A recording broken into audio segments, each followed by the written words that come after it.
Sir, Delhi में चुनाव होने जा रहे हैं नववर्ष में। जी किस तरीके से देखते हैं? वहां पर एक मरतबा फिर से जुबानी जंग जो है वो शुरू हो चुकी है जी भाजपा और आप नेताओं के बीच जी में। जी।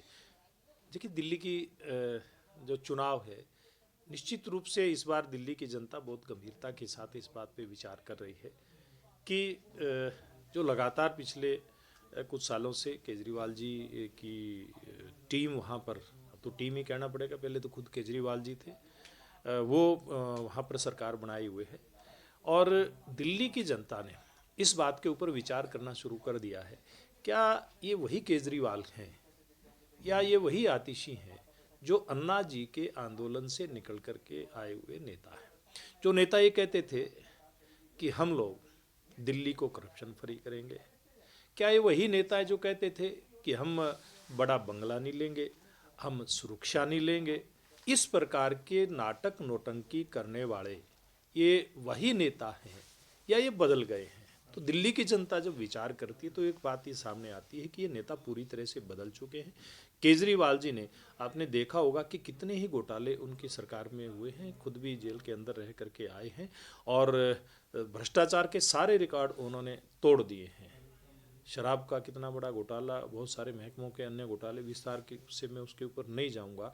और जो कहते थे कि हम कोई गाड़ी बंगला सिक्योरिटी नहीं लेंगे, अब 45 करोड़ का राजमहल, रंग महल, शीश महल अगर देखा तो दिल्ली की जनता ने और देश की जनता ने पहली बार देखा। इतना भव्य आलीशान महल, शीश महल देश के किसी भी मुख्यमंत्री का नहीं है। ये देश की जनता जान चुकी है और देश की जनता और दिल्ली की जनता ये भी जान चुकी है कि केजरीवाल साहब, आपने बड़े बड़े वायदे किए थे, उसके साथ साथ यमुना की सफाई की आपने बात की थी। कितनी बार आप कह चुके कि इतने दिन के बाद यमुना की सफाई हो जाएगी, यमुना पूरी तरह से प्रदूषण मुक्त हो जाएगी। आपने कितनी बार कहा कि दिल्ली की सड़कों से हम गड्ढे मुक्त करेंगे, दिल्ली की जनता को हम फ्री में पीने का अच्छा पानी देंगे। कितनी ही बार आपने कहा कि दिल्ली को हम पॉल्यूशन फ्री करेंगे, लेकिन आपका एक भी वायदा पूरा नहीं हुआ और आप केवल और केवल लोगों की आंखों में धूल झोंकने का काम करते हैं। सारी बातें दिल्ली की जनता की समझ में आ गई हैं और दिल्ली की जनता निश्चित रूप से इस बार भारतीय जनता पार्टी को मौका देगी।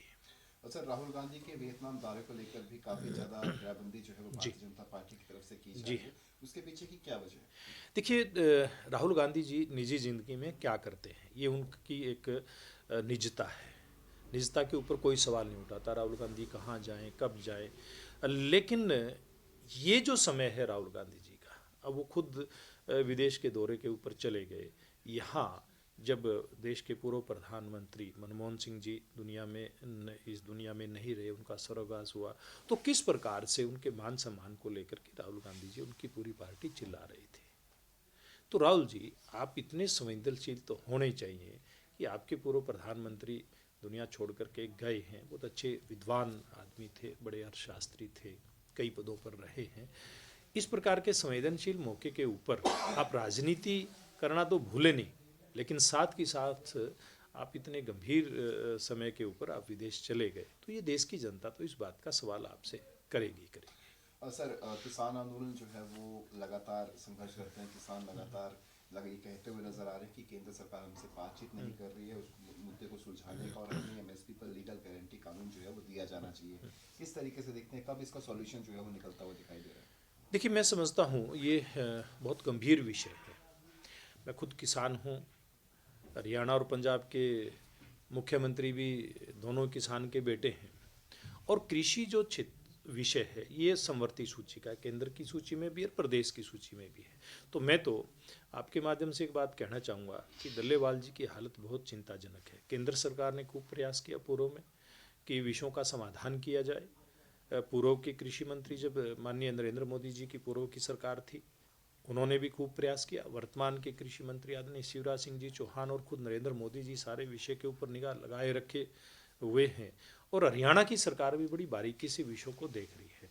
तो मुझे लगता है कि जब केंद्र सरकार इतनी गंभीर है, हरियाणा सरकार इतनी गंभीर है, केंद्र के साथ साथ हरियाणा की सरकार ने भी जब नायब सैनी जी के नेतृत्व में ये घोषणा कर दी और ये गारंटी दे दी हरियाणा की जनता को कि हम सभी फसलें हम एमएसपी के ऊपर खरीदेंगे, तो इतना काम केंद्र सरकार ने, हरियाणा सरकार ने किया है, तो कुछ काम अगर भगवंत मान जी भी करते।